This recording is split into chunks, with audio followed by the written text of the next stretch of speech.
Hi everybody, Levi Clay here, back again for another edition of the Guitar Souls with this bunch of arseholes. We have Mike from Don't you Party dare Cannon. talk about Mikey like that. I know, he's actually pretty cool, I like him. He's Sorry then. well, he's my boy, one of my boys. So Mike from Party Cannon and Ormsby Guitars, actually. I keep not mentioning that hat. He didn't bring his guitar. Very fashionable hat, that. Is it? Trendy. Looks good. On trend is the On fleek, term, I think. Yeah. On fleek. Ormsby hat on fleek, boys. Exactly. And he does have beautiful eyelashes and all of that, as people often say. So does my brother. Yeah, not as He's beautiful more as my talented than me. Yeah. You forgot to mention that. Yeah. I know. I thought I'd leave it for once, but he worked it in. Doug Cartwright, long-time friend of mine. I've known him for too long. Good dog. The sufferer of Levi. Yeah. But he's a glutton for punishment. He keeps coming back for more. So Yeah, well, occasionally. Yeah. When it gets embarrassing to turn you down. Yeah. That's fair. And then there's me. You know, what can we say about me? The less said, the better. And I'm going to get even more hate after this one, but I'm just going to do it anyway. So today I'm going to give you a guitar player who's a great player, like an excellent player. You cannot deny that they're unquestionably incredible player. Unquestionably incredible player. Yeah. I'm fine with that. But just Diverse. don't care. Like, no matter how hard I try, I just don't care. And actually that's not true, because I'll give you examples of that not being true. But yeah. So the player that I'm going to give this title to is a Buckethead. It's just, and I really wanted to do Look how this. sad Mikey looks. Look, he's ashamed. He's ashamed. So I wanted to do There's this. 3 dogs here. Only one of them would agree to be in this video. The other 2 had left. Yeah.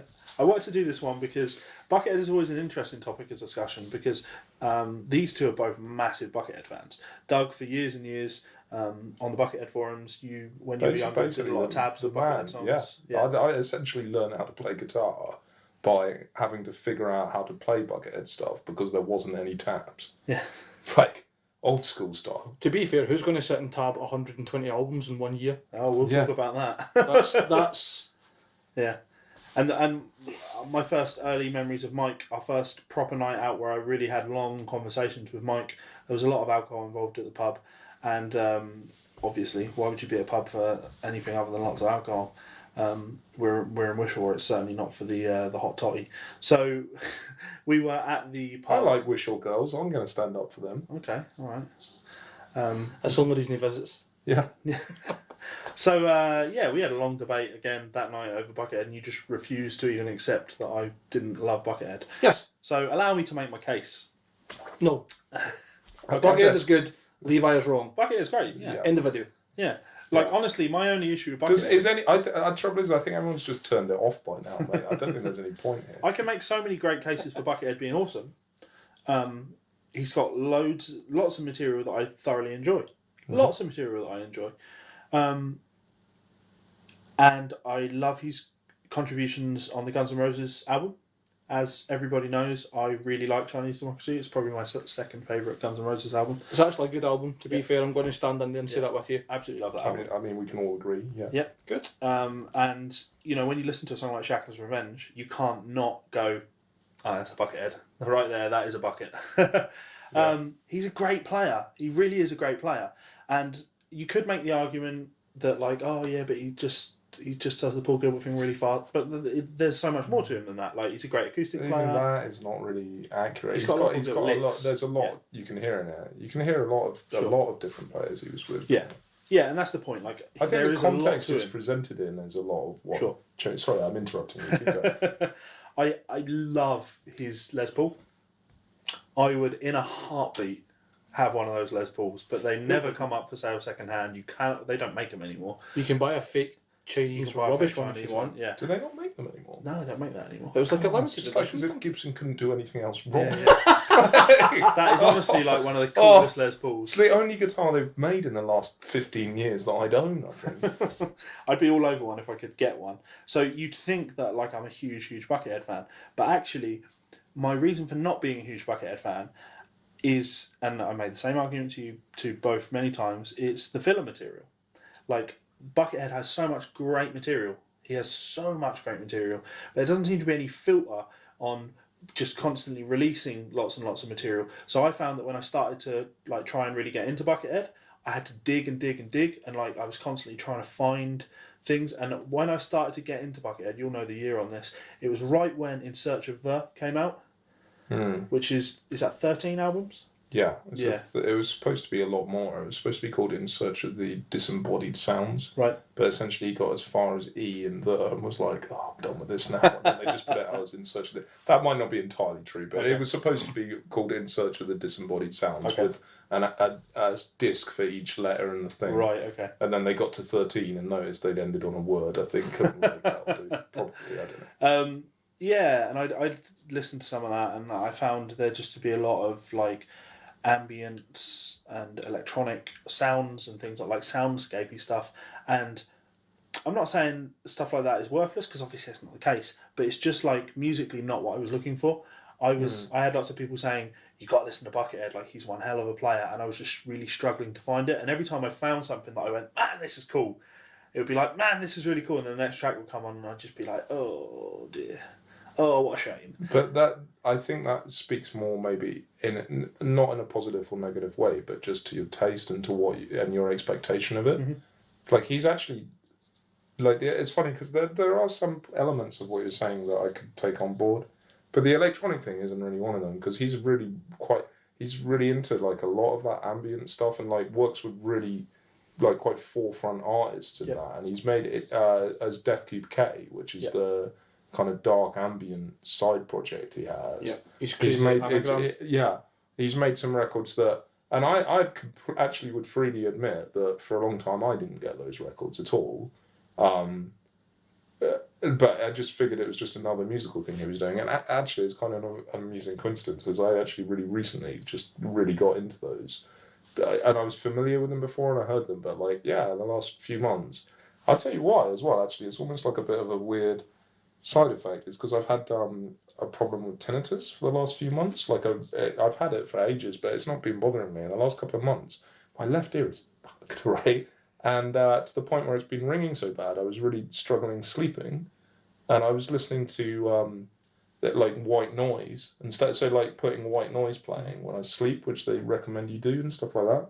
And then I was like, it went down a rabbit hole one night, late at night, and I thought, I'll put a Death Cube K album on. Works so good as a tinnitus thing for sleeping, but also just the atmosphere of it. I wasn't really sleeping, I was just lying there listening to it, and it was, I think it was Disembodied. I think that's the name of the album, the one with the brown face on it. And then Dreamatorium, those two. I was listening to them, and I, like, just in the dark, like, trying it with my ear going, like that, and I just got so into them, I completely lost that. And it just really moved me. It was like a really deep emotional impact. And I think maybe it was just, you have to be in the right place at the right time for that to be a really effective thing. Yeah.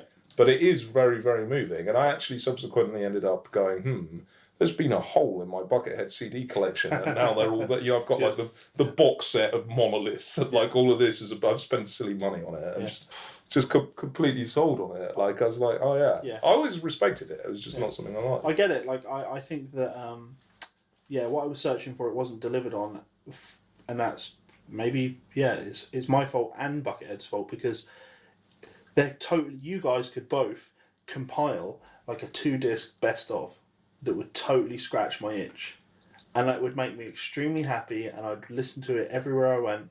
And then, but then there comes a point where it's like, awesome, like I absolutely love this best of CD that's been made for me. I would just give you Giant Robot, nothing else matters. Look at the size of those shoes. Yeah. That's obviously the greatest thing of all time. So, yeah, you know what I'm getting at, like a great best of, but then after listening to that best of and wanting to move on to something else, I'm always going to find myself in that pit where it's like, oh, skip this track. Oh, I'll skip this track. I'm just constantly looking for that next track that makes me go, oh, he's amazing! There are some albums like that, but getting the right albums in the context of your mindset for what you're listening for, but you want something that's cool instrumentally, you want something that's frenetic, you want something that's nice and calming, you want some soundscape stuff. He's got music that will fit any mood. And I don't think it's as much filler as much as it's finding context to each of the tracks to fit right. I think that it is something where you have to be really... you have to be really committed to the idea of it. Like, you have to really be... Like, I found Buckethead's music really at the perfect time in my life when I was really getting into guitar, but actually before I was playing it. And there was just something about him, like... And part of it, I'm sure, was the underground feeling of I'd discovered something that was mine. But also the other thing was, like, another thing that makes his work maybe harder to get into now is the availability of it. Like, on the internet now, it's just all there. Yeah. So you can find 100 of his records instantly and click through them.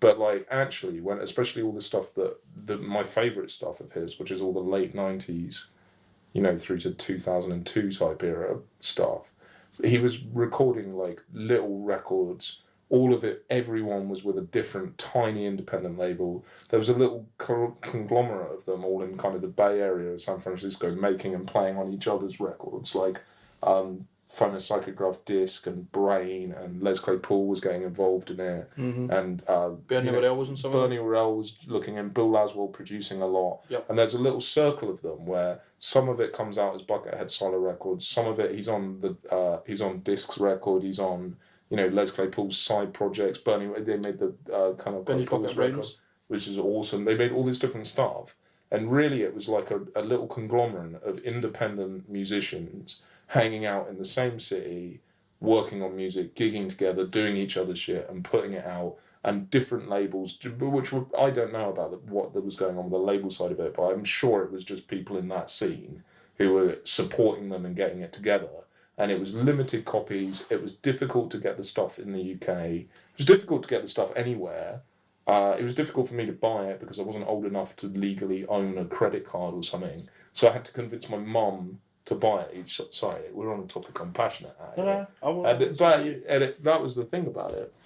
That was the thing about it. Was like each one that you got was like you'd ordered the CD and it's like, yes, and I've no idea what it's going to sound like. Yeah. And you'd get one and put it on with no clue what it was going to be because it felt like each one, even when you know what's going to happen. each one is so different. It was like, what's this going to be? And then and it was still back in the times where you get a new CD and listen to it for 3 weeks before another thing comes out, and it was like the perfect time to get into someone who was so creatively diverse. And like it properly felt like an adventure finding it. There were all these ones that were mythically out of print and you wanted to hear them but you didn't know how you could get them, and I found a really cool little forum of people, most of whom lived in the area there, who were all trading these things. And like back in the days, like trading CDRs in the post, and like it was just cool. And like some of them were really nice people who were like going to these little shows. And then like he had a tour CD, I think maybe Island of Lost Minds or something, which he only had available on his little solo tour he was doing, and someone on that forum picked it up, like an extra copy, and posted it to me as a present.